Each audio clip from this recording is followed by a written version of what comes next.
people are just looking at headcount, not thinking about the lives and everything else that impacts, and we're seeing layoffs. And I think, unfortunately, we also have to perhaps cynically consider whether people are laying off because they have to, or because now is a good time where everybody else is doing it, so you don't look so bad if you do it too. Well, hello, I'm delighted to be back with another episode of the pod, and today I welcome Rich Barham. How are you, Rich? I'm all right. How are you doing, Mike? I'm good. I'm cold. I've got the heaters on. It's I think it's up to a balmy -3 over here at the moment. How about you? Yeah, it's about the same, I think. Yeah, Cornwall was somewhere between -2 and -4. And you're not just Cornwall, right? You're down almost in deepest, darkest Cornwall, I think, right? Yeah, Truro, which they call a city, but is smaller than most towns. So yeah, a little bit more remote than you'd be used to from London, that's for sure. Right in the sticks. Any snow yet? We had snow yesterday for all of about half an hour. So my son ran out with his schoolmates to play in it, and then it melted. So he wasn't very happy with it. Hopefully a bit more this weekend. So where we always start, Rich, and if you don't mind, I would love to talk a little bit about your journey and how we've kind of come to be on the pod today, because, I'm conscious you've worked at Riot, ZOS, Antimatter, Behaviour and Interactive. So over to you, if that's okay. Talk us through your journey and where it all started and some of the great places you worked along the way. Of course, yeah. So I started out work-wise doing a lot of jobs outside of games that I really didn't like. So it was leadership things in kind of big companies across a number of different industries. Nothing that I really particularly enjoyed. But in my spare time, I was playing a lot of games, a hell of a lot too much EverQuest, that's for sure. And I was doing a hell of a lot of writing, so writing specifically for role-playing tabletop games. And some friends of mine fell into the industry quite randomly, really, and they said to me, why don't you look at this, because this really plays to all of your interests, and maybe someone will be interested in you writing for them. And EverQuest was Sony Online Entertainment at the time, based in San Diego, no chance from greater London where I lived. But there was an opportunity that came up I think it was actually in a games magazine, and I'd seen the trailers for this game that was in development, World of Warcraft, it looked kind of cool. And of course, I think that at the time, everyone who were playing MMOs said, this is looking pretty good, and it's Blizzard, and we all love Diablo, we all love Warcraft 3, I guess was the last one we'd have played then. And so we thought, it probably won't be as big as EverQuest, but hey, it might be all right. And they advertised for people in Paris. Paris wasn't somewhere I'd actually always ever thought about living, but I'd always wanted to live in America, and I knew that Blizzard were HQ'd in America, and I thought, maybe one day if I work really hard, they'll give me a chance. So long story short, I interviewed. I thought that I'd be working more on the creative side, actually, with my writing portfolio, but they identified my leadership and organizational experience first. So I moved to Paris, and my first memory really of it was going into a room, and there were 4 people sitting on desks. There were no chairs yet. And I said, where is everybody? And they said, well, this is everybody. We built all the teams between us for World of Warcraft, got everything for World of Warcraft ready for Europe, launched. Everybody pretty much knows the history of what happened next with the game. We're part of this incredible phenomenon. And by the time I was the first person promoted out of Europe to go and look after part of the US in Irvine, we were more than 1,000 people, and that contained all sorts of incredible experiences, huge opportunities for growth.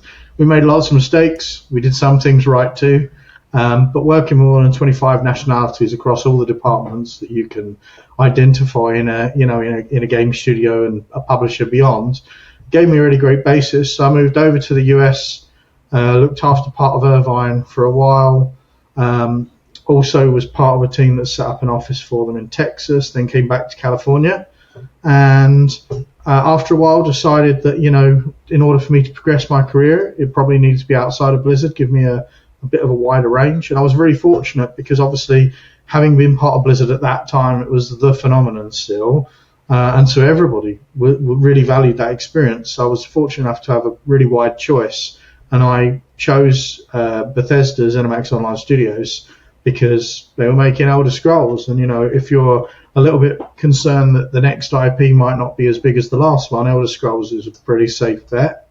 And I spent a few years there, made a lot of friends, worked on site selection at government level, built did all the groundwork with the IDA in Ireland, built an office in Galway, built them a second studio in Maryland, actually, although we spoke to a lot of other states, but it ended up being just down the road from the other one. And then I had an opportunity to move over to Riot Games, who were very early in their journey, and they wanted someone with a lot of experience that could provide structure to their what they all called organic growth. I was there for about a year, and then decided to move back to the UK for family reasons. Some family issues came up that decided to move back. I did a little bit of work helping some educators that I knew to set up a small mobile studio to give a platform to students to be able to launch their games. But there wasn't really anything senior enough in the UK for me, and I was contacted by IR Interactive. They wanted me to go over and look after operations there for Hitman 2016. So the studio operations side of it, I went over there and helped them as much as I could, but was offered a chance to come back afterwards to the UK to do something I hadn't done before, which was to build a studio kind of from nothing. All of the other organizations had a lot of money behind them. Everybody I'd worked for was, really well financed already. But this new opportunity would be trying to replicate success without that money.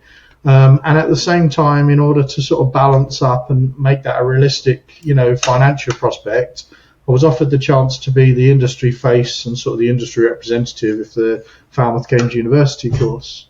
So I was doing both jobs, part-time, sort of full-time. And I did that for quite some time. Falmouth University's game course, continued to develop, is very well regarded now. It's a multidiscipline course where, they really try to replicate industry conditions. And Antimatter, being the studio, we launched Rising Storm 2 Vietnam, which was the game that was in development. That covered its sales in pre-orders alone. Covered its development costs, rather, in pre-orders alone. And did mid-80s Metacritic on launch, very well received critically, and also, more importantly in my eyes, by the community that were playing it.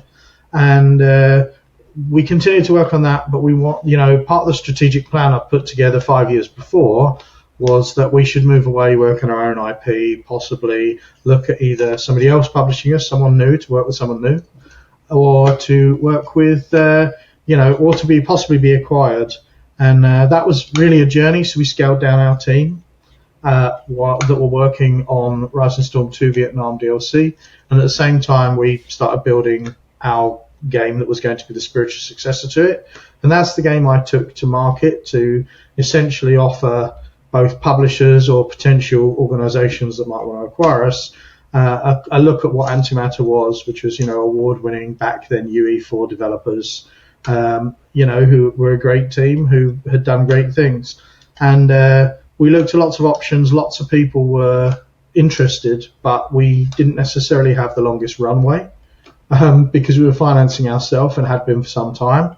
And those processes aren't quick. But we met a bunch of guys who we felt there was a really good culture fit with. And I talked to them at some length at GDC, actually, of the year of the acquisition. And the acquisition kind of happened relatively quickly in 2019, I believe it was. And everything was fine. We actually were asked to take over and start development on another game, which was IGI Origins, which ended up being our premier title out of the two of them. We stopped development on the other one because we felt that IGI Origins was not only a better game, but also more likely to be commercially successful. And so we primarily worked on IGI Origins, but unfortunately there were significant changes in the leadership, and it was all new leadership, and the company that owned us stopped being the publishing organization that we'd actually really joined for. And so we found out, last year that they decided that they were going to move over to what they called a more predictable model, which I won't go into, but it's quite a political situation. But in short, what ended up was that we would be closed because we weren't going to do the sort of thing that they wanted us to do. We were already in a project, and they didn't want to do what they saw as very risky with developing new intellectual properties, which they felt that were a greater risk than something like a subscription game like EverQuest. So when we finally got the confirmation of that, I spoke to the team. My first priority there was to try to make sure that, given that no one inside Antimatter had done anything wrong, we'd never missed a milestone, we weren't over budget, we were working actually in quite constrained conditions for quite some time before the closure. And the team had, really done a great job with it. They didn't deserve to be out of work, so I went to the market to see if anyone was interested in taking on the team. And in short, we had quite a lot of interest again, but same issue. We only had limited time. I didn't want people to be out of work, because really the team would only stay together if most of them stayed together. Otherwise, the proposition wasn't as strong.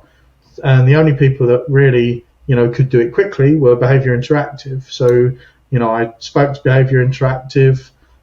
We ended up moving 90% of the team over. So 90% of the team ended up not losing even a pay packet, which was great. And to my mind, it was a case of, this is a job for people. If they want to stay at this company, that's their choice. If they want to move on, at least they have a job. And as a result, that gives them the opportunity to choose rather than the choice being taken away from them. And I moved away from Behaviour at the end of the year. All of their leadership is coordinated in Canada. So since then, I've been working on a number of projects of my own, and that brings us to today. And we'll come on to our little partnership shortly. But whilst you were going through your journey, Rich, I made a couple of notes which I just wanted to ask you about, if that's okay.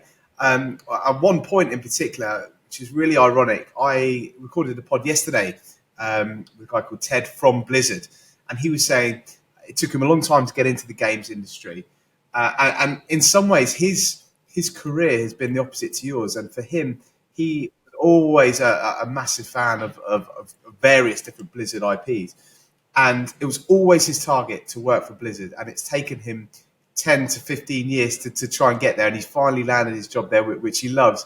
And I just thought it was really, really funny that you've done that the opposite way. Your first gig, Paris, go to Blizzard, you work on World of Warcraft, and then to some people it might seem madness to leave that, but you've gone on and worked on some other amazing projects along the way. I was lucky. I think I was just lucky to be in the right place at the right time. And you talk about somebody who has an enduring love for Blizzard and its projects, and there are millions of those people out there, as we all know.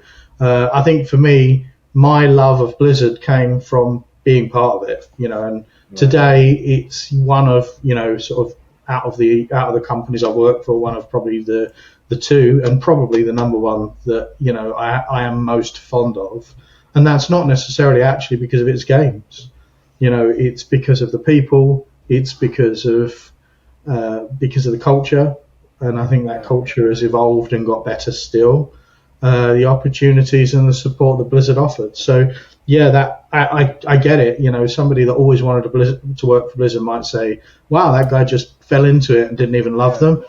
They were just another game developer when I went to work for them, and I was just very fortunate, as I say, to be in the right place at the right time. But for me, I would say, even now, after all these years, I would say I probably love Blizzard as much as anyone. Yeah, that's cool. And then the other thing I made a note of, and I knew this anyway, obviously you and I have been speaking for a while now, Rich, and had a lot of conversations. Most times we talk, it's about people, all right? And I'm always really, really impressed with how much you value your relationship with people. And you mentioned there you were able to look after and rehome 90% of the people that took over to Behaviour. And when I was talking to some other people about kind of tips for getting in the industry, I always talk about the need to be respectful in the industry, to remember where you came from, to look after people. And I think you're a great example of that, Rich. And that's clearly something that's really, really important to you, right? Yeah, I think what you have to realise, and what a lot of people maybe don't realise, the games industry doesn't do very well universally in leadership at providing the training that we get. We don't do very well at realising that not every, say, coder is a good code lead or a good code manager, a good code production director, from producer is again another different role, right? You're looking at different skill sets. We don't support that very much. And I think, one of the things that I was told very early on when I did do a lot of leadership training was you can't please everyone all the time, and you're not there to be popular. A lot of the decisions you make in favor of the team, they might not even know are you. They might say, human resources are really nice, or they might say, my manager is really nice because they let us do that, not realizing even that those decisions are made at executive level. And that's often made a lot harder when you have to make the hard decisions, because then if you're doing it right, you are taking responsibility and saying, look, this is on me. So it can be, the term "it's lonely at the top" is difficult. And people don't always know what you've done for them. And, that people don't always even like you, right? Because they don't always have the full perspective, especially people that don't work with you directly. But I think for me, a lot of the discussions I have had with people that both work with and for me are that it doesn't matter whether it's visible. It's not about wearing a badge where everyone says, thank you so much, you did something for us. It's about doing the right thing because it's the right thing, whether it's visible or not. And I've always tried to do that. Have I succeeded all the time? Absolutely not. I've certainly made my own share of mistakes. And to be honest, I really enjoy our conversations because of that. You're always honest. It's refreshing. You genuinely care about people. And, I'm the same. Don't always get it right.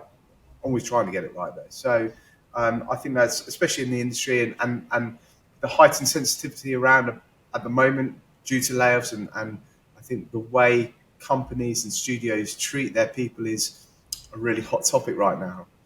Sure. So it's really and should be, right? That, Rich. Yeah, absolutely.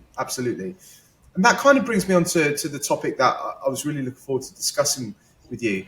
Now, obviously, you and I have spoken off camera around where we think the industry is going towards in 2024 and what some of the opportunities we think there are to hopefully provide some different options and help get some people back into work. And I'm kind of going to throw it over to you at this point, Rich. I mean, looking forward at 2024 and beyond, what are some of the changes that you see in the industry? What are some of the opportunities that you see for people that are maybe been victims of layoffs? And where do you think the gaming industry is going?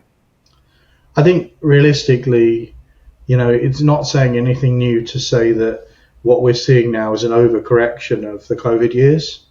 Yeah. Both in terms of financial sort of fiscal responsibility across studios, but also, in headcount, people are just looking at headcount, not thinking about the lives and everything else that impacts. And we're seeing layoffs.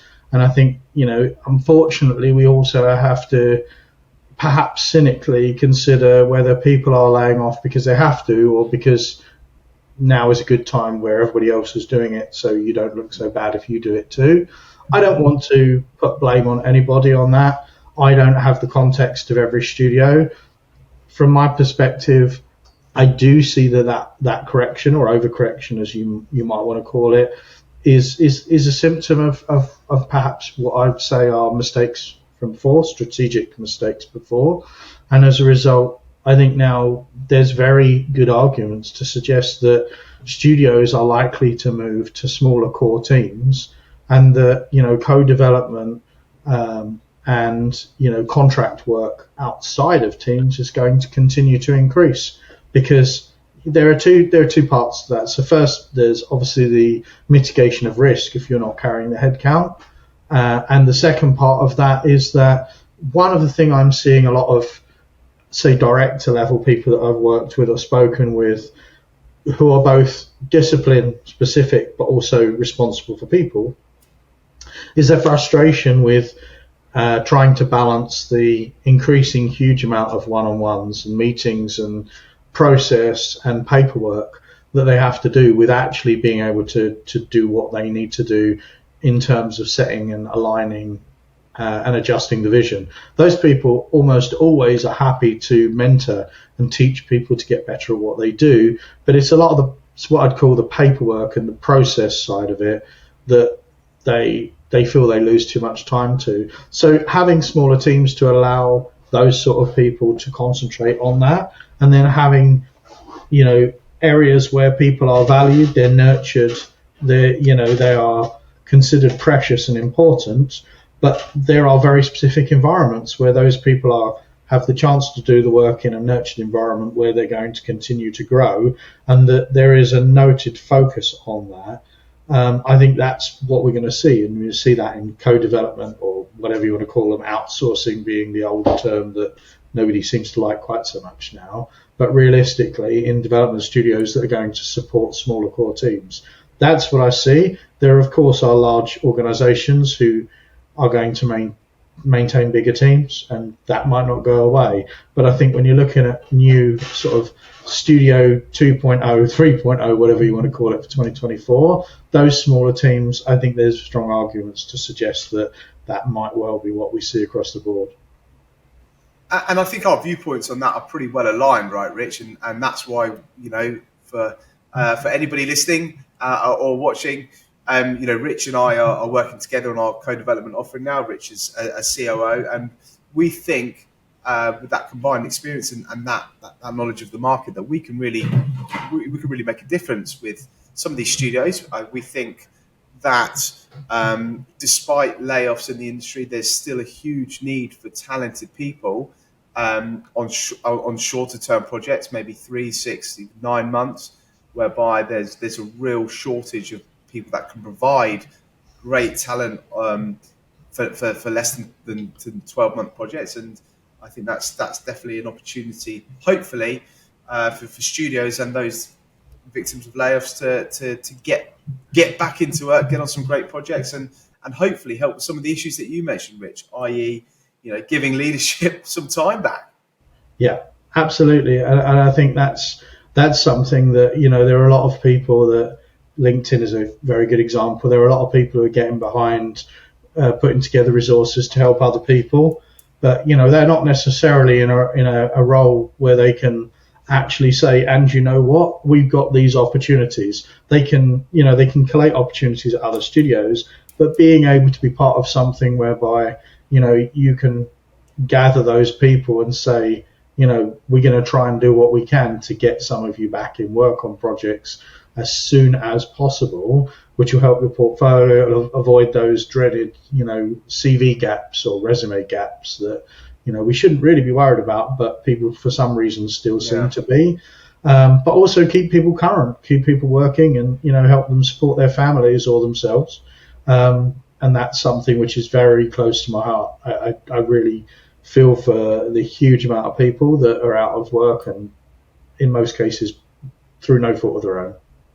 I absolutely agree. If we can help get people back working, then that is a win-win for everyone in the industry, in my opinion. And a huge, for me, I think a huge advantage of trying to address this is that, as you well know, especially in bigger studios, to onboard a permanent member of staff could take 4, 5, 6 interviews. It could take 2, 3 months of paperwork, of onboarding. If we're able to get people back on projects, especially utilising talent that are currently out of work, we can move in a day, or a week to get people back. It's a win-win for everybody, right? It's got to be. From a studio perspective, you get those resources on your project virtually immediately, and from a candidate, if you want to call it that perspective, or a developer perspective, it allows people to start earning as quickly as they can to make sure that they're offsetting their costs and hopefully more. Well, watch this space, eh? Absolutely, yeah. Watch this space. So, Rich, before you go, the main question, the big one: what are you most looking forward to playing this year? What's coming out that you're really, really looking forward to getting your hands on? That is a really good question. It's the toughest one. Right now, I am honestly still so stacked up with titles from 2023 that I'm not even sure I'm going to get anything from.